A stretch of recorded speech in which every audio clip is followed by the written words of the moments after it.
Mets ta main sur ton cœur, je prie pour la parole.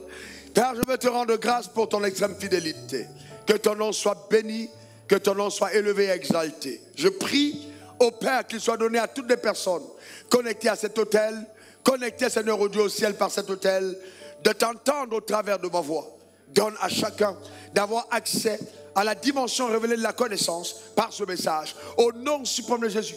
Et que tout le caractère prophétique de cette parole produise dans la vie de toutes les personnes qui m'écoutent, Père, la délivrance, la restauration, la guérison, le rétablissement, dans le nom suprême de Jésus.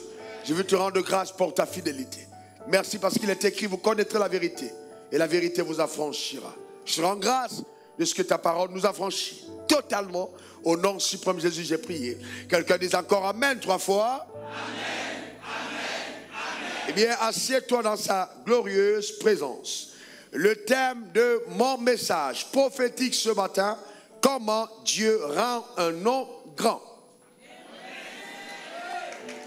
Comment Dieu rend un nom grand. Le Dieu que nous servons est un grand Dieu. Et chaque fois qu'il côtoie une personne, qu'il entre en alliance avec un homme, son intention, c'est de faire grandir cette personne. C'est d'amener cette personne justement au sommet. C'est pourquoi il dit, j'ordonne que tu sois puissant.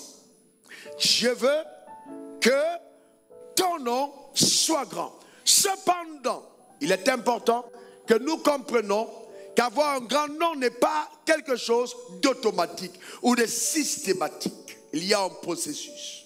Dans l'univers, nous avons deux noms, les deux noms les plus célèbres, reconnus dans tous les continents et presque dans toutes les religions. Le premier nom, c'est le nom de Jésus. Très bien. Et le deuxième, c'est le nom d'Abraham. Ces deux noms sont les deux noms les plus grands sous le soleil. Le nom de Jésus et le nom d'Abraham. Cependant, comment est-ce que Dieu a amené ces deux noms à avoir autant de consistance, de poids? Comment ces noms sont devenus grands? Puisque nous parlons de processus.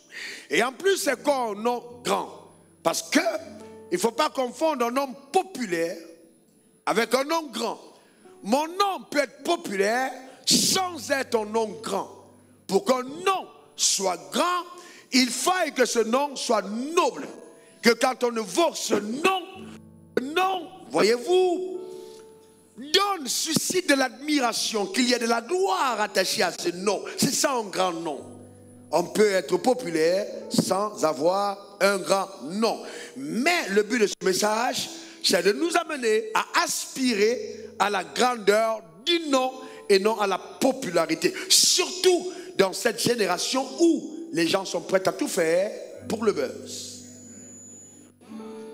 Allons-y dans l'exemple d'Abraham, Genèse 12, verset 1 à 3.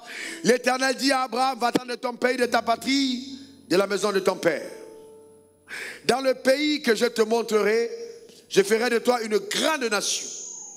Et je te bénirai. Je rendrai ton nom grand et tu seras une source de bénédiction. Je bénirai ceux qui te béniront et je maudirai ceux qui te maudiront. Et toutes les familles de la terre seront bénies en toi. Donc Dieu dit à Abraham, je rendrai ton nom grand. Observez qu'il n'a pas dit, je rends ton nom grand. Pourquoi? Parce qu'il était dans l'incapacité de le rendre grand sans que Abraham ait au préalable collaboré avec le processus qui rend légitime la grandeur de son nom. Donc, il fallait qu'Abraham passe par le processus qui allait donner à son nom d'avoir la splendeur, la grandeur que Dieu voulait que ce nom ait. Je vais plus loin. Dieu peut désirer quelque chose pour toi et tu passes à côté. Ce n'est pas parce que Dieu a dit je rendrai ton nom grand qu'il deviendra systématiquement grand. Dieu a dit au sujet de l'église que je veux que tu sois la tête et non la queue, mais tout le monde n'y parvient pas. Il faut un processus, il faut que tu collabores. Il y a des choses que tu as à faire pour que ce que Dieu t'a promis arrive à manifestation dans ta vie. Donne-moi ton meilleur amen. Alors regardons maintenant comment ce processus s'est opéré dans la vie d'Abraham. Numéro 1. Dieu dit à Abraham, quitte ton pays, ta patrie, la maison de ton père. Donc on voit qu'il y a d'abord l'appel de Dieu, qui est la conséquence de sa souveraineté. Si quelqu'un d'autre était parti à la place d'Abraham, Dieu n'aurait pas considéré que cette personne est en train de lui obéir. Parce que cette personne n'a pas été appelée. D'ailleurs, Abraham n'est pas parti seul. Il est sorti avec Lot. Cependant, Lot n'avait pas été appelé. C'est Abraham qui avait été appelé. Donc il faut l'appel de Dieu. De deux, beaucoup sont appelés, mais très peu sont élus. Il faille que tu collabores, que tu obéisses à l'appel. Que tu obéisses à la voix de Dieu. Que tu obéisses au mandat rattaché à ton appel. Abraham a dû partir. Cependant, je voudrais vous parler de 3 départs en un qu'Abraham a dû faire en partant de son pays. Premièrement, Dieu lui dit, quitte ton pays. Donc il y a ce qu'on appelle le départ géographique. Donc il devait quitter le départ géographique, sortir de sa zone de confort pour aller vers un autre endroit qu'il ne connaissait pas. Donc il devait prendre des risques pour Dieu. Ma question est la suivante: quel risque as-tu déjà pris pour Dieu? Es-tu prêt à quitter ta zone de confort si Dieu te parlait? Abraham a obéi et il est parti. De deux, il n'a pas seulement quitté son pays, mais il a quitté sa patrie. C'était le deuxième départ. Il est sorti de la culture, de l'environnement culturel de son pays, des coutumes et traditions de son pays. Car s'il n'avait pas quitté les coutumes et les traditions de son pays, je ne pouvais pas l'utiliser pour fonder une nouvelle nation, qui allait devenir plus tard la nation la plus puissante. Il a dû quitter sa culture. Beaucoup d'entre vous, vous voyagez pour l'étranger. J'ai amené mon pianiste jusqu'en Martinique. Et à Martinique à table, il était mal à l'aise, il a réclamé son attiqué. Il n'était pas seul. Ils ont sorti les attiqués parce qu'il fallait manger l'attiqué. Vous savez, c'est facile de partir de la Côte d'Ivoire, mais c'est difficile d'abandonner la Côte d'Ivoire quand on part. Quitte de ton pays, de ta patrie. Voyez-vous, sortir de ta culture. Ensuite, troisième départ, la maison de ton père. Et là, ce départ, c'est quoi? C'est le départ des alliances. Je pars, mais j'abandonne les alliances de ma famille. Je me sépare des dieux de mon père. Je quitte la maison de mon père. Je suis Abraham, mon père s'appelle Terach. Il est adorateur d'idoles, mais je dois sortir de l'adoration des idoles pour adorer le vrai Dieu. Il y a une migration, une séparation dans la dimension spirituelle. Je vais te poser cette question à cette étape. Tu viens à l'église, mais est-ce que tu es parti de la maison de ton père? À toutes les coutumes, à toutes les fêtes de tradition, fêtes des générations, les coutumes, les affaires en faux village, tu es toujours en train de faire, tu es un croyant. Tu n'es pas parti de la maison de ton père. Et c'est pourquoi les dieux de ton père peuvent réclamer des choses dans ta vie, parce qu'il n'y a pas eu de départ. Est-ce que tu es parti? Quitte la maison de ton père. Donc il doit avoir le départ de la maison de ton père. Et vas-y dans le pays que je te montrerai. Ensuite, tu dois entrer dans l'alliance. Tu dois entrer dans l'alliance. Ton alliance avec Dieu. Véritablement. Celui qui a quitté la maison de son père s'appelait Abraham. Celui dont le nom a été rendu grand s'appelait Abraham. Le H de Dieu a dû être mis dans le nom de Abraham. Est-ce qu'on trouve la place du nom de Dieu dans ta vie? Est-ce que tu as une alliance avec Dieu? Amen. C'est important. Le tout n'est pas de dire je viens à l'église, mais est-ce que ton alliance parle en ta faveur? Est-ce que tu es dans une alliance? Et vous savez, sans alliance, il est impossible de connaître l'élévation. Dans cette génération, vous n'allez jamais monter jusqu'à un certain niveau de hauteur sans alliance. Si vous y montez sans alliance, vous allez être détruit, foudroyé. Pourquoi? Parce que personne ne vous soutient. Les chanteurs de ce monde font des alliances pour être populaires. Et eux-mêmes, certains d'entre eux, dont je n'ai pas envie de citer des noms, reconnaissent les alliances. Certains regrettent les alliances. Et ils disent, je ne dirais même pas à mon enfant de faire ce genre d'alliance avec le diable. Il meurt jeune. D'autres hommes politiques entrent en alliance. Des footballeurs vont dans des alliances. Et ces alliances exigent d'eux certaines choses, des sacrifices. Et ils sont malheureux. Vous les voyez, ils paraissent des personnes bien, mais ces personnes souffrent la nuit, ne sont pas comblées. Parce que ce que le diable te donne ne va jamais te combler. Ça va, il va servir d'appât pour attirer beaucoup d'autres personnes à lui, mais jamais tu ne seras heureux. Seule la bénédiction de l'Éternel enrichit et ne fait suivre de cœur chagrin. Que cette bénédiction soit atterrie sur ta vie au nom suprême de Jésus. Et que ta vie soit une évidence que Dieu est capable de bénir. Frères et sœurs, je voudrais vous dire que l'élévation ne viendra ni de l'Orient, ni de l'Occident, mais de l'Éternel des armées. Et Satan n'a pas la capacité de te proposer ce qui ne t'a pas été préalablement réservé. Quand Satan te propose quelque chose, c'est parce que Dieu te l'a réservé. Sinon, tous les gens qui allaient voir le diable allaient être les premiers. Mais s'ils ne sont pas premiers, c'est parce qu'ils ne sont pas destinés à la première place. Le diable est un menteur. Pauvre Satan. Donne-moi ton meilleur amen. Donc c'est important pour nous de le comprendre, frères et sœurs. Que ton pays, ta patrie, la maison de ton père. Ils ont pris que tu payes. Ils ont pris que tu dois payer pour pouvoir voir la main de Dieu, voyez-vous, intervenir dans ta vie et rendre ton nom grand. Ils ont pris que tu payes. Aujourd'hui, voyez, on voit juste des gens qui veulent qu'on prie pour eux et puis le nom devient grand. Ils veulent être célèbres, mais ils ne veulent pas payer de prix. Non, non. Avec Dieu, ils ont pris qu'on paye. J'étais âgé de 26 ans. Et le Seigneur me dit, il est temps pour toi de me connaître davantage. Je veux que tu te formes. Et le désir montait de façon assez brûlante dans mon âme. Et j'ai donc vu l'école, il fallait partir en Sierra Leone, une école américaine basée en Sierra Leone. Il fallait payer $3 000 pour partir. $3 000 à l'époque, c'était 1 500 000 francs CFA. Je ne pouvais pas le demander à ma mère. Je ne pouvais pas le demander à mon père. Il n'allait pas me le donner parce qu'il n'avait pas. Eh bien, je suis allé voir mon père spirituel. Je lui ai dit, Dieu me parle. Il m'a dit, qu'est-ce que Dieu t'a dit? Il dit, Dieu m'a dit d'aller en Sierra Leone pour me former. Il dit, ok, c'est quelle école? Je donne le nom de l'école. Il dit, est-ce que tu connais le prix de cette école? C'était une école d'élite. J'ai dit, oui, j'ai vu le prix. Il m'a dit, c'est combien? J'ai dit, $3 000. Il dit, ok, c'est très bien. Si Dieu t'a appelé, alors Dieu pourvoira pour toi. Vous savez, en tant que jeune, j'avais 26 ans. Alors cette phrase, quand je sors, je lui dis amen. Mais quand je sors du bureau, je suis quand même un peu embêté. Parce que j'aurais bien aimé que mon père me donne l'argent pour partir. Et je rends grâce à Dieu qu'il ne l'ait pas fait. Il est parti au Nigeria en prière, dans une convention.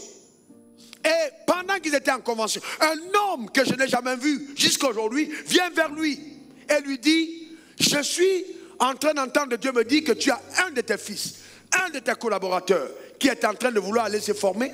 Et Dieu me dit de te donner ces $3 000 pour lui. Oui.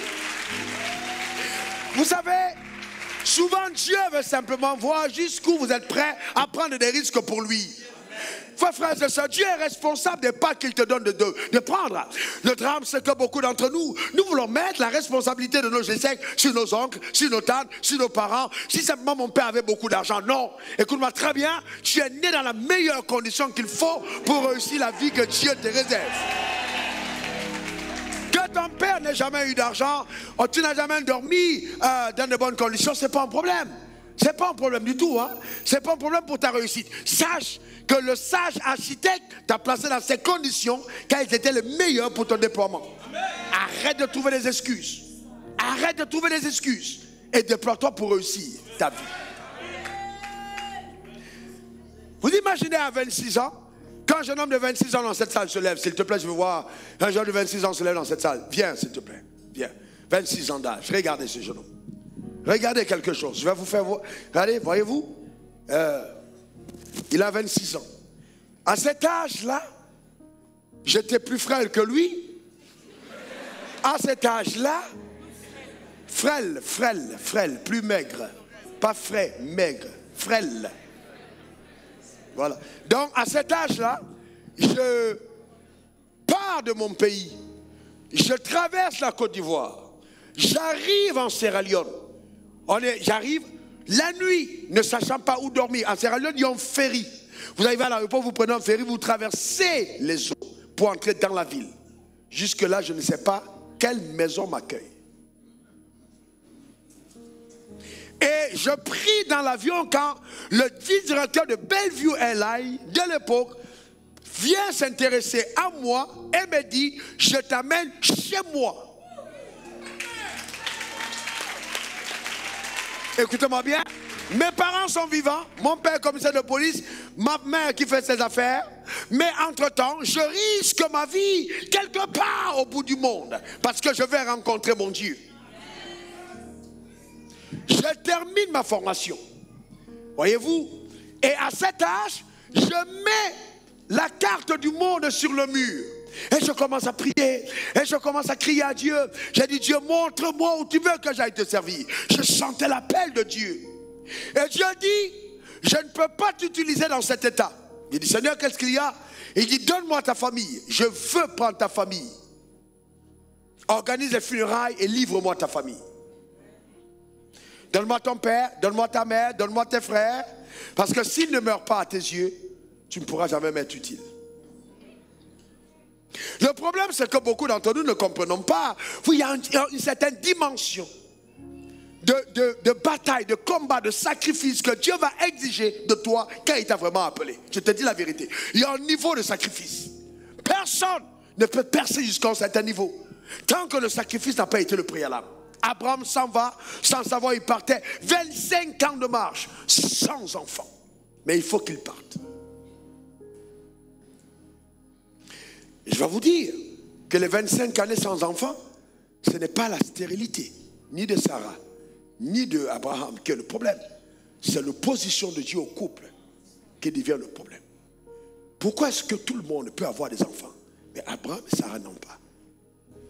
Parce que Dieu les déteste? Non, c'est parce que Dieu les aime trop. Pour les laisser avoir des enfants comme tout le monde. Tant qu'ils n'ont pas compris la raison. Tant que le but qu'ils doivent atteindre derrière n'est pas encore atteint. Dans leur âme, dans leur esprit, ça n'arrivera pas. Vous savez, l'appel de Dieu va t'amener. Il y a des gens. Vous les voyez, ils se lèvent, ils prêchent. Message fulgurant. Ils rentrent chez eux la nuit, ils ne dorment pas parce qu'ils souffrent dans leur corps. Mais ils continuent de servir Dieu. Un autre que je connais, Dieu lui a dit, quand il est allé en prison, et il se plaignait, Dieu lui a dit, tu lis la Bible, n'est-ce pas? Il dit, oui, papa. Il dit, quand tu as lu l'histoire de Joseph? Il dit, oui. Il dit, ce que j'ai contre toi, c'est que tu te plains d'être en prison.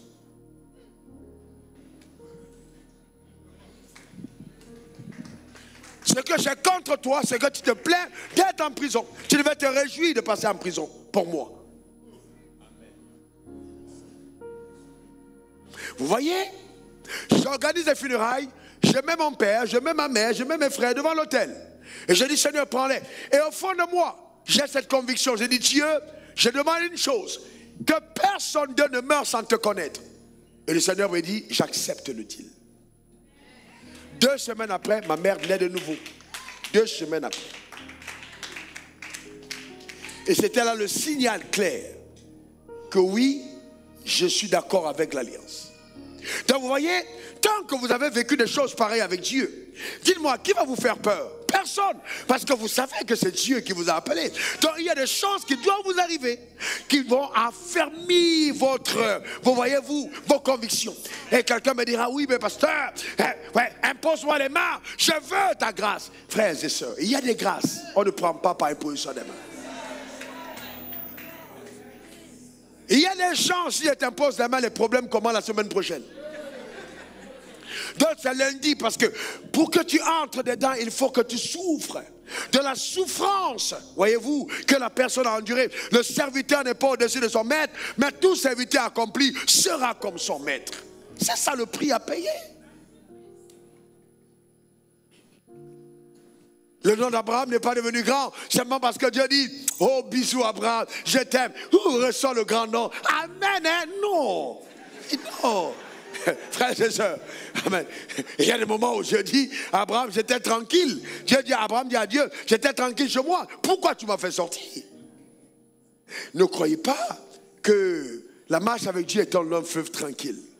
C'est un évangile falsifié. Celui qui veut venir après moi, qu'il renonce à lui-même, qu'il se charge chaque jour de sa croix et qu'il me suive. Ça, c'est le processus. Regardons le cas de Jésus-Christ, notre Seigneur à qui nous voulons ressembler, qui veut être comme Jésus. Alléluia. Philippiens 2, verset 6, parole vivante, s'il vous plaît. Regardons, vous voyez, le Christ, dès l'origine, fut l'essence divine, un Dieu, un avec le Dieu saint. Il avait sa nature, sa gloire sans mesure, ses attributs divins. Loin de mettre sa joie à trouver une proie dans son égalité avec le Dieu suprême, il s'abaissa lui-même avec humilité. Le roi de tous les êtres ici-bas voulut naître comme un simple serviteur. Esclave volontaire, il a vécu sur terre sans éclat, sans honneur, homme parmi les hommes. Il fut ce que nous sommes, en tout semblable à nous, humble et sans apparence. Dans son obéissance, il alla jusqu'au bout. Il humilia son âme jusqu'à la mort infâme d'un criminel en croix. Au trône de lumière, il fut, par Dieu son Père, élevé roi des rois. À lui honneur suprême, couronne, diadème, sceptre tout-puissant. Jésus, nom qui surpasse dans le temps et dans l'espace tous les noms existants. Devant Jésus le Maître, un jour devront paraître hommes, anges, démons, dans les cieux, dans ce monde, sous la terre et sous l'onde. Tous genoux fléchiront. Voilà donc notre Maître, notre Messie, avec le nom le plus excellent. Mais la Bible dit, au commencement était la parole était avec Dieu. Mais Jésus a dû abandonner sa gloire. Il a quitté le ciel. On est d'accord? Quand il est descendu en Israël, il n'a pas pris la forme de Dieu. Il est devenu un homme semblable à tous les autres. Vous ne pouvez jamais parler de véritable élévation sans embrasser le chemin de l'obéissance. Il a vécu parmi les hommes. Lui qui était Dieu, mangeait comme les hommes, bu comme les hommes, il a eu faim comme les hommes. Mais le pire, c'est qu'il est venu sur terre servir aux intérêts de son père. Abraham est devenu grand parce qu'il a donné son fils qu'il a eu 25 ans après la promesse. Et Jésus est devenu grand parce qu'il a donné sa vie pour Dieu. Donc les deux n'ont pas eu de grand nom accidentellement. Il y a eu un préalable. Il y a quelque chose qui explique la force du nom qu'ils ont eu de Dieu. Je vais plus loin. Et ça, écoutez-le bien. Est-ce que vous savez que Jésus, Dieu est tellement puissant qu'il a donné à Jésus un nom au-dessus de son propre nom. C'est-à-dire le nom de Jésus est plus puissant que le nom de Dieu sur la terre. Vous avez pensé à ça? Le nom de Jésus est le nom, la Bible dit, le nom au-dessus de tous les autres noms existants. Donc sous le soleil, il n'y a pas un nom sur la terre qui peut battre le nom de Jésus. Vous prenez Dieu face à Jésus, le nom de Jésus est au-dessus. Mais c'est ce que j'aime avec Dieu, il est tellement grand qu'il n'a pas peur de faire grandir ses fils. Ta manière de dire amen m'embête. Est-ce que vous savez qu'il y a des domaines de la vie où Dieu te rendra tellement grand qu'on n'aura pas besoin de Dieu pour régler le problème, on aura besoin de ton nom. Quand tu marches avec Dieu dans certains domaines, il a juste besoin de toi. Il a besoin de ton nom. Et je vais te faire comprendre que le nom de Jésus n'a pas été puissant parce qu'il s'appelait Jésus. Parce qu'avant, il y a des gens qui s'appelaient Jésus, mais qui n'ont pas donné à ce nom la splendeur du nom de Jésus. Mais quand Jésus a porté ce nom, il a baptisé ce nom. Il a donné à ce nom la consistance. Il a vécu une vie tellement référencée que ceux qui ont porté le nom de Jésus avant ont dit Joe, c'est incroyable. Je me suis appelé Jésus, mais il y a Jésus et Jésus. Est-ce que quelqu'un comprend ça? Et c'est pourquoi, quand tu prononces le nom de Jésus, il faut ajouter le Christ. Le Messie, celui-là qui a donné à ce nom d'être un nom important. Alléluia. Ne t'inquiète pas, les gens ont des difficultés à prononcer ton nom. Tu t'appelles Zebrecon, c'est pas grave. Zebrecon, c'est pas grave. Même si c'est le nom que ton père t'a donné, Zébrécon, et que tout le monde te prend pour un con, il faut mener une vie qui va donner à ton nom de prouver qu'on s'était trompé, tu n'es pas Zébrécon. Parce qu'en fait, ce qui donne de la consistance à ta vie, à ton nom, c'est la vie que tu as menée dans ce nom. Donne-moi ton meilleur amen. C'est la vie que tu as menée dans ce nom. Comme ça, quand on parle de ce nom, tout le monde respecte et honore le nom que tu portes. Je vais t'amener à redonner de la dignité à ce nom que tu portes. Tu ne portes pas accidentellement. Mais là, je vais aller plus loin. Vous savez, nous aimons la paresse. On n'aime pas payer le prix. On ne veut pas se battre, on ne veut pas livrer les combats qui se rattachent à notre vie. On n'aime pas l'adversité. Dès que ça se complique, oh pasteur, prie pour moi, il y a quelque chose qui ne va pas. Mais il y a des choses qui se compliquent parce que Dieu veut que ça se complique. La prière ne résout pas tous les problèmes. Parce que les problèmes que tu poses souvent ne sont pas des problèmes. Je veux aller plus loin. Comment tu t'appelles, jeune homme? John. Tu t'appelles John. Est-ce que tu sais que quand vous étiez dans le ventre de votre mère, vous étiez nombreux? Hein? Vous étiez combien? Près de 2 milliards, n'est-ce pas? Les autres, là, tu connais leur nom? C'est pourquoi on ne leur a pas donné de nom? Parce qu'ils n'ont pas vaincu. On ne peut pas donner le nom à quelqu'un qui n'a pas vaincu. C'est parce que tu es sorti victorieux qu'on a décidé de te donner un nom. Tu es sorti du ventre de ta mère dans la victoire, on t'a donné un nom. Sinon, ceux qui sont morts, là, on les appelle les avortons, on ne les connaît même pas. Ils ne sont pas venus sur la terre, on n'a pas besoin d'eux. On t'a donné un nom pour te référencier. Déjà, le fait qu'il y ait un nom, c'est que quelque part, tu es important. Mais donne à ce nom tout le poids que ce nom est supposé avoir sous le soleil. Donne-moi ton meilleur amen. Dis encore amen. C'est ça qui est important. Alléluia. Eh bien, ne mène pas une vie comme n'importe qui. Jésus pouvait être roi. Vous vous rappelez? Jésus pouvait être roi. Mais Jésus a prié pour ne pas être roi. Jésus pouvait gagner les élections en Israël. Il a partagé le peuple, multiplié. Il est devenu populaire. Il ressuscitait les morts. Tout le monde aimait le gars. On dit, viens être roi. Il dit non. Et il va à Gethsemane. Vous savez ce qu'il prie? Il prie. Pas pour devenir riche. Non, il prie pour dire, Seigneur, je veux aller à la croix. Il connaît que son appel c'est mourir et il prie pour mourir. Il prie pas pour échapper à la mort, il prie pour que la mort n'échappe pas. Il dit je dois mourir. De la mort qui m'est réservée par mon Père, je vais y aller jusqu'au bout. Vous savez frères et sœurs, regardez dans la vie, les gens qui ont des noms qui paient sont les gens qui ont payé un prix. Mandela a fait 27 ans de prison. Et tout le monde voulait se filmer avec Mandela. Mais moi je te pose une question. Moi, j'ai causé avec le Saint-Esprit. J'ai dit, moi, je n'aimerais pas être Mandela. 27 ans de ma vie pour sortir après, pour que les gens viennent me saluer. Moi, là, vraiment, ça va être chaud. Hein? Mais si telle est la volonté de Dieu, ok, je vais accepter. Mais Mandela, ce n'est pas mon destin. Vous êtes honnête quand même avec vous-même, non? 27 ans de votre vie enfermé. Joe. Non, c'est compliqué. Hein? Alors on parle de Martin Luther King Jr., né en 1929, un jeune homme. Mais il vous savez à quel il est mort? 33 ans.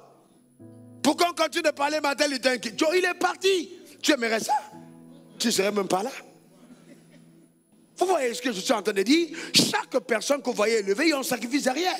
Mais maintenant, écoute-moi bien, il y a une coupe que tu dois boire, qui n'est pas la coupe de ton voisin. Tu ne peux pas échapper à cette coupe-là. C'est ta coupe. Tu vas la boire. Tu dois boire ta coupe. Quand je te présente ta coupe, tu vas la boire. Et c'est pour ça qu'il faut apprendre à obéir, même dans la souffrance. Aujourd'hui, on a des gens qui servent Dieu, qui sont toujours en train d'attendre. On m'a donné quoi? Oh, mais je gagne quoi? Non, frères et sœurs, jamais Dieu ne va te lever sans passer par le cheminement du brisement. Tu vas être brisé par lui. C'est le chemin. Tu es Dieu. Dieu le Créateur. Tu nais. Et puis, une femme te porte et elle fuit parce qu'on veut te tuer. Tu es Dieu. Vous imaginez ça? Tu t'aides. Tu t'aides. Maman, j'ai faim. Tu es Dieu.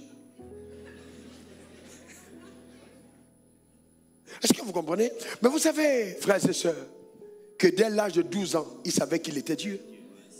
Vous savez ça? Il n'est pas rentré à la maison pour dire, hey, maman, non, vraiment, ça commence à m'énerver. Feu sur la... Non. Parce qu'il pouvait dire feu à la maison, et puis toute la maison prend feu. Mais il est resté enfant. On dit, va te coucher. Va te coucher. Un jour, il regarde sa maman comme ça, il est fâché. Il dit, je m'en vais. Mais il peut se tourner comme ça, il fait... Et puis la maman fait boum par terre. Mais il reste calme.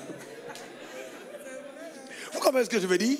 Donc vous comprenez que l'obéissance va vous demander certaines choses. Frères et sœurs, on n'obéit pas parce qu'on est faible. La vraie obéissance, c'est quand Dieu te met en position de force, mais tu t'humilies. Est-ce que vous comprenez? C'est ça l'obéissance. Les gars qui obéissent, tu obéis quand tu es pauvre là, tu n'es pas vraiment obéissant. C'est quand le blé est entré, tu es devenu riche. Et puis le pasteur te parle. Tu te calmes. Et puis dis signe un chèque pour dire pasteur, je ne veux pas me fâcher. L'obéissance quand on est pauvre, quand on est faible, ce n'est pas l'obéissance. C'est quand Dieu t'a rendu fort. Qu'il voit maintenant si vrai ou pas, tu es obéissant. C'est ça l'obéissance. Jésus était puissant, mais il a été obéissant jusqu'à la mort sur la croix. C'est pour ça que Dieu l'a souverainement élevé. Alors tu me dis, ouais, j'ai vu un grand nom, mais moi je vais te demander, où sont tes cicatrices? Comment tu peux imaginer que Jésus ressuscité des morts, révérend Dené, comment penser? Sort des morts, glorieusement. Et puis Thomas dit, non, je ne peux pas croire ça, c'est pas possible. Et Jésus tend les mains. Et il y a encore les cicatrices. Ah, je pensais que la résurrection aurait effacé les cicatrices. Il sort quand même de la résurrection. Il a été justifié en disant qu'il n'a pas péché. Non, on doit quand même effacer les marques. Mais Dieu laisse les marques. Pourquoi? Parce que sans ces marques, il n'y a pas authentification ou certification du nom que tu portes. Seules tes cicatrices prouvent que tu es un nom digne. Les gens qui ne sont pas passés par le feu ne peuvent pas dire qu'ils sont référencés sous le soleil. Les épreuves de la vie, les combats que tu as menés, les luttes dans lesquelles tu as été, des moments où on t'a laissé pour mort, mais tu te relèves, c'est ça qui prouve que Dieu est avec toi. C'est ça qui prouve. Vous comprenez ça? Donc il faut des cicatrices. Un nom est rendu grand au travers des épreuves que nous endurons, des choses horribles que nous vivons. C'est ça qui donne à ton nom de la consistance. Que Dieu bénisse ton âme. Que Dieu t'aide à avoir la résilience, à embrasser le chemin étroit qui t'amènera là où il t'attend. Que Dieu t'aide, comme Jésus à Gethsémane a dit, Père, non ma volonté, mais la tienne. Que Dieu te donne de boire la coupe qui t'est réservée. Cette coupe qu'il a réservée, que sa grâce t'aide à payer le prix. Donne-moi ton meilleur amen. Quelqu'un dise encore amen. Frères et sœurs, pour terminer, je vais vous dire, bien que Dieu m'eût envoyé dans ce pays, la Côte d'Ivoire, ce que vous devez comprendre, c'est que quand je suis arrivé, j'ai touché 15 000 francs CFA pendant 2 ans. Et il m'est arrivé de porter, j'avais un costume que j'ai donné à un frère après qui s'est marié dedans. J'ai fait 7 ans avec le même costume. Il était authentique histoire, authentique. J'ai fait 7 ans dans le costume, le frère avait besoin de se marier. Dieu m'a dit, donne-lui ton costume, je lui ai donné mon costume. Il s'est marié dans mon costume 7 ans après. Quand j'ai lu la Bible, j'ai découvert dans la parole de Dieu la loi de la préservation. Comment est-ce que Dieu peut préserver un chiffon qui ne se gâte pas pendant des années et qui reste éclatant? J'ai appris à prier pour que mes habits ne se défraîchissent pas. Parce que j'ai lu dans la Bible qu'ils ont fait 40 années dans le désert avec les mêmes vêtements sans se changer. Et que les habits de ceux qui sont dans le désert ne se gâtent pas comme pour ceux qui sont à la terre promise.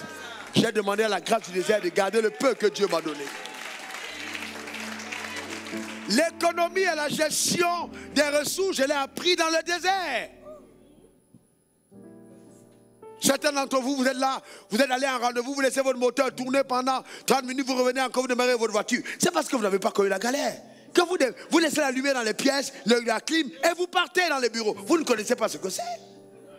Quand vous êtes passé dans la souffrance, vous regardez à tout, est-ce qu'on a éteint? Parce que même 1 centime, ça compte. Est-ce que quelqu'un comprend? Même 1 centime, ça compte. Vous savez la valeur des choses, parce que Dieu vous l'a enseigné.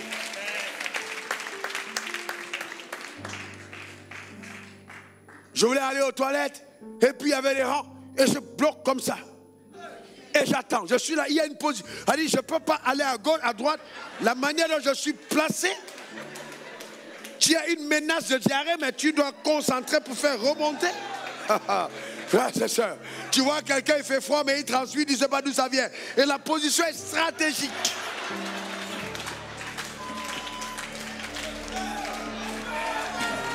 Amen. Alléluia. Gloire à Dieu. Eh bien, quand tu es passé dans tout ça pour aller aux toilettes, et qu'un jour tu vas aux toilettes, normalement, et tu tires l'eau. Tu sais bénir Dieu pour les choses les plus simples. Tu sais rendre grâce à Dieu pour les choses les plus basiques de la vie. Le drame de certains d'entre vous, c'est que vous êtes nés avec la cuillère en diamant trop tôt.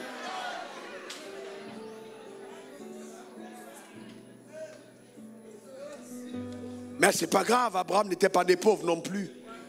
Mais cependant, il y a des départs qui s'imposent. Et il y a un prix qu'il faut payer. Et je disais à ma femme, vous savez, il y a toujours eu cette audace qui a caractérisé mes décisions. Parce qu'en fait, au milieu de tous ces problèmes que j'ai vécus dans la vie, je n'ai jamais connu les problèmes comme les gens les connaissaient.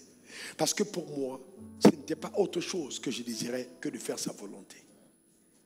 C'est tout. C'est pas, il n'y a pas autre chose, il n'y a pas la quête de quelque chose. Non. On ne poursuit rien d'autre que de savoir entendre, de dire, je suis content. Merci d'avoir ouvert ta bouche et d'avoir parlé. Que Dieu te bénisse richement. Que Dieu te bénisse richement.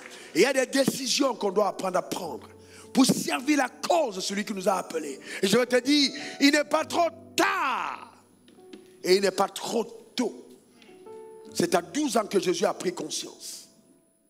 C'est à 40 ans que Moïse est allé dans le désert. Il n'est ni trop tard, ni trop tôt. Le plus important, c'est de l'obéir maintenant. Que Dieu te bénisse richement. Que la main de Dieu soit sur ta vie. Que sa grâce t'accompagne. Que sa puissance te garde. Dans le nom suprême de Jésus. Donne-moi ton meilleur amen. Alléluia. Et vous savez, on est dans une génération où les gens veulent plaire à tout le monde. Quand on fait un message, on veut voir le nombre de likes. Les gens vont même sur Internet. Ils sont prêts à même à se déshabiller pour être populaires, pour que les gens les acclament. Frères et sœurs, ça ne s'appelle pas avoir un grand nom. Non, ça s'appelle la stupidité. Ouais, vous comprenez ce que je suis en train de dire? Vous devenez la risée des hommes. Le tout n'est pas que les gens vous reconnaissent, mais que quand on vous regarde, qu'on ait du respect et de l'honneur pour Dieu qui vous a conçu.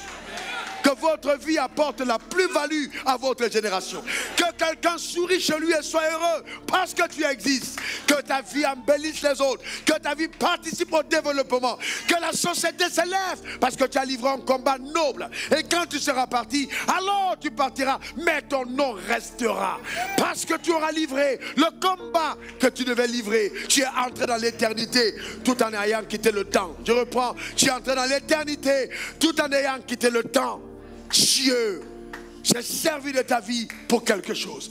Arrêtons d'être égoïstes. Arrêtons de vivre pour nous-mêmes. La vie est tellement courte qu'elle ne vaut pas la peine d'être vécue pour soi-même. Vivons pour impacter. Vivons pour influencer. Vivons pour laisser une empreinte. Vivons pour bénir les autres. Vivons justement pour que notre nom par Dieu soit rendu grand pour sa cause. Et que tu deviennes un modèle. Une source d'inspiration, de motivation, d'abnégation, d'encouragement, de joie. Et pour la terre, et pour le ciel. Dieu peut-il dire de toi, comme il a dit de Job, as-tu vu mon serviteur Job? Ton nom prend de la consistance quand tu acceptes justement de passer par le chemin étroit. Sois béni. Sois béni de la bénédiction, de la distinction. Sois béni de façon particulière. Frères et sœurs, Jésus n'a pas vécu pour lui, il a vécu pour son Père. Il a vécu au risque de sa propre vie. Ça veut dire que nous tous devons vivre pour notre Père qui est là dans les cieux. Ah oui, oui, vivre pour lui. Quel que soit ce que ça demande. Vivre pour lui. Certains d'entre vous, Dieu peut te dire, laisse la ville. Va à Mont. Va à Dalo, va au Korogo, va t'établir là-bas, ouvre une officine, il n'y a pas de médecin, va de l'autre côté, établis-toi. Mais jusqu'où vas-tu aller? Es-tu prêt à payer ce prix? Es-tu prêt à obéir à cette voix? Es-tu prêt à marcher en parfait accord avec ce que Dieu te dit? Ça peut être un test. Parce qu'il te réserve quelque chose de plus grand, mais il veut voir jusqu'où tu es capable d'aller avec lui. Parce que tu veux, je n'ai rien à craindre.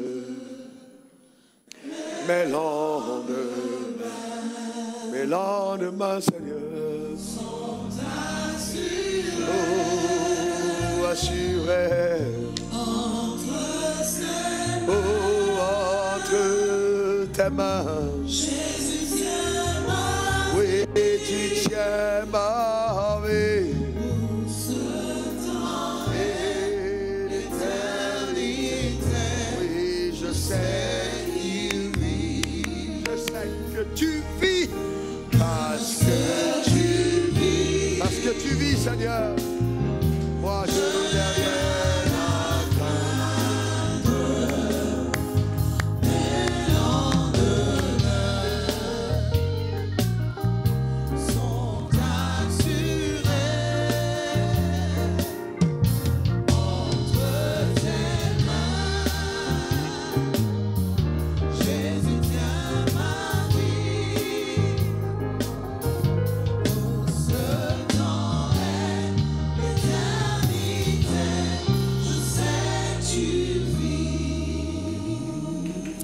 Bien, on va baisser nos têtes, chacun d'entre nous, nous allons prier et parler à Dieu. On va élever nos voix, prier et parler à Dieu afin de ne vraiment pas passer à côté de ce que Dieu attend de nous. Nous allons dire à Dieu que nous ne voulons pas ôter la dimension sacrificielle qui s'impose à nous en tant qu'enfants de Dieu. Quel que soit ce qu'il nous demande de faire, alors nous sommes prêts. Nous sommes prêts, nous voulons obéir à sa voix. Nous voulons emprunter le chemin étroit. Nous voulons porter notre croix, nous voulons le suivre. Élève ta voix vers le trône de la grâce et prie le Seigneur. Demandez de tout ton cœur à ton Créateur dans le nom de Jésus. Je veux porter ma croix. Je veux te suivre. Je veux marcher sur le chemin tracé par toi. Je veux faire ta volonté sur la terre des hommes. Oh Père, je veux parce que telle est ta volonté. Je veux faire ta volonté sous le soleil. Je vais payer le prix. Merci Seigneur pour ce que tu attends de moi. Quand tu ne parlais à Dieu en lui disant oui Seigneur je ne veux pas ôter de ma vie la dimension sacrificielle. Je veux payer le prix. Que ta grâce me soutienne. Que ta grâce me soutienne. Si c'est de ta volonté que je passe par le feu, je passerai par le feu. S'il faut passer par les eaux, je passerai par les eaux, mais je sais que je ne consumerai point. Je sais que je ne serai pas submergé car ta grâce me soutient. Oh Dieu, je veux payer le prix. Voici ma vie, prends-la. Sers-toi de ma vie, oh Dieu. Sers-toi de ma vie. La voici devant toi. Prends ma vie. Fais de ma vie ce que tu veux qu'elle soit, mon Père. Oh Dieu, honore ton nom dans ma vie. Glorifie ton nom. Merci Jésus. Rababo sakatabre do robaba. Alléluia. Au nom suprême de Jésus. Alors vous savez, j'ai prêché un message dans une église récemment et j'ai dit que chaque fois que Dieu met un rêve en vous, il vous sépare de toutes les personnes qui ne portent pas le même rêve. Il vous sépare des personnes qui ne portent pas le même rêve parce qu'il veut vous connecter aux personnes qui sont capables d'encourager votre rêve et d'entretenir votre rêve. Alors la séparation à certains moments s'impose. Et quelqu'un m'a demandé, mais pasteur, comment fera-t-on, puisque dans la société tout le monde ne peut pas avoir le même rêve. J'ai dit, seules les personnes qui ont aimé la solitude peuvent terminer en héros. À un certain moment, le sacrifice, c'est que Dieu te veut seul. Dieu ne te veut plus dans toutes les fêtes. Il ne te veut plus à tous les endroits. Il te veut seul. Si tu n'as pas appris à être à l'écart seul, bien que j'avais les 12, mais il restait souvent toutes les nuits seul à prier. Seul. Cette solitude qu'impose la consécration est indispensable pour donner la splendeur à ton nom. La solitude, la consécration. Et il y a des amitiés que tu ne pourras plus entretenir. Tu ne pourras plus aller à tous les funérailles, à tous les anniversaires. Tu ne pourras plus partir, ce n'est pas possible. Tu ne pourras plus répondre à toutes les sollicitations parce que Dieu a besoin de toi. Ah oui. Oui. Est-ce que tu es prête pour ça? Le prix à payer. Je te donne ma vie, je te donne mon cœur. Je te donne tout ce que j'ai. Vous voyez? Vous savez, en fait, cette chanson est tellement... Elle est assez étrange. Vous voulez que j'aille un peu plus loin en profondeur dans ce chant? Tu dis à Dieu, je te donne ma vie. Elle est à qui? Qui l'a conçue? Dans son intelligence élevée, il t'a laissé la responsabilité de ta vie. Mais il pouvait être un dictateur. Je te donne ma vie. Ce que je suis est à toi. Qui te fait respirer?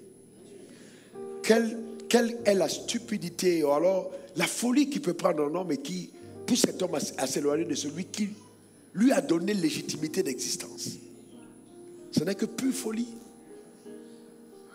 La vie que tu as, c'est Dieu. Tu peux sortir là, tu tombes, même en paix, tu tombes, et puis tu meurs. C'est Dieu qui te garde en vie. Eh bien, ce n'est que trop intelligent de dire à Dieu, je vais te servir avec la vie que tu m'as donnée. C'est ta vie, tu me l'as donnée, je te la redonne. C'est simple. Je te donne ma vie, je te donne mon cœur, je te donne tout ce que j'ai, ce que je suis est à toi. Je te donne ma vie, je te donne mon cœur, je te donne tout ce que j'ai, je t'appartiens, je te donne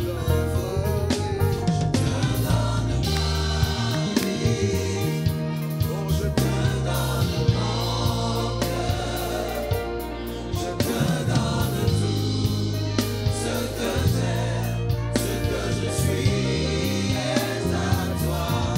Je te donne ma vie, je te donne mon cœur, je te donne tout ce que j'ai, je t'appartiens. Je te donne ma vie, je te donne ma vie, je te donne mon cœur, je te donne tout ce que j'ai, ce que je suis est à toi.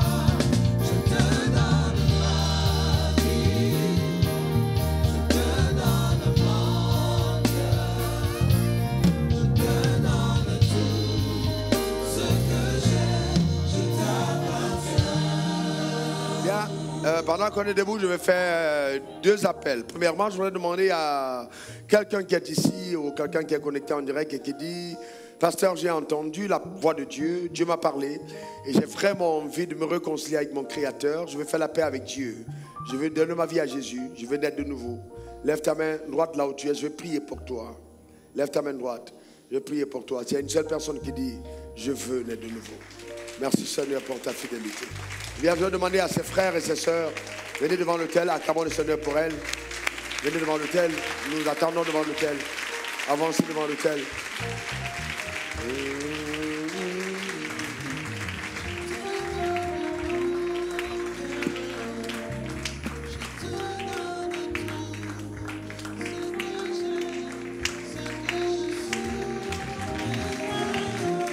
Oh, je te donne ma, oui, je te donne mon cœur.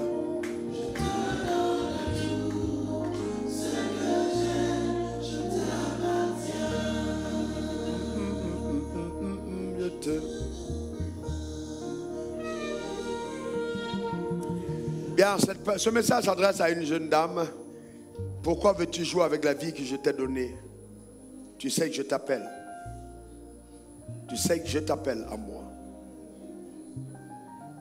L'heure a sonné pour toi. Viens à moi tel que tu es. Laisse-moi te donner un avenir. Il n'y a pas d'avenir dans cette voie. Reviens à moi. Laisse-moi faire de toi ce que j'ai décidé que tu sois. Je vais demander à la personne, en fait, tu as hésité. Mais il y a quelque chose qui te retient en arrière. Tu sais très bien que tu vas sacrifier ça. Et Dieu dit, viens, j'ai besoin de toi. Avance devant l'autel, je vais prier avec toi, rapidement. Viens rapidement devant l'autel.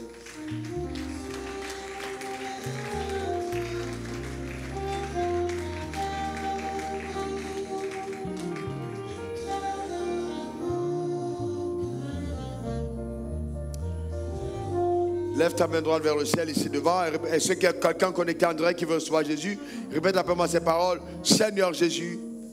Répète à haute voix. Seigneur Jésus. Seigneur Jésus. J'ai entendu ta parole. Mon cœur est touché. Je demande pardon pour mes péchés. Que ton sang me lave. Que ton sang me purifie. Change mon cœur. Change ma vie. Fais de moi ton enfant. Au nom suprême de Jésus. Amen. Amen. Amen. Alors moi je déclare établi sur ta vie avec tous les pouvoirs qui me sont vraiment conférés. La manifestation du pouvoir de la nouvelle naissance. Au nom suprême de Jésus. Amen. Amen. Amen. Remettez les fiches à ses frères et sœurs.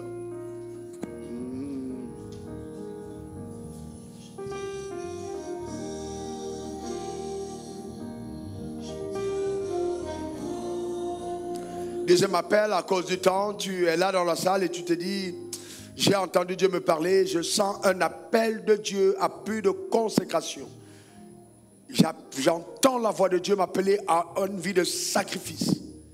Je sais que ça va être difficile, mais je veux dire oui à Dieu aujourd'hui pour cette autre dimension de vie.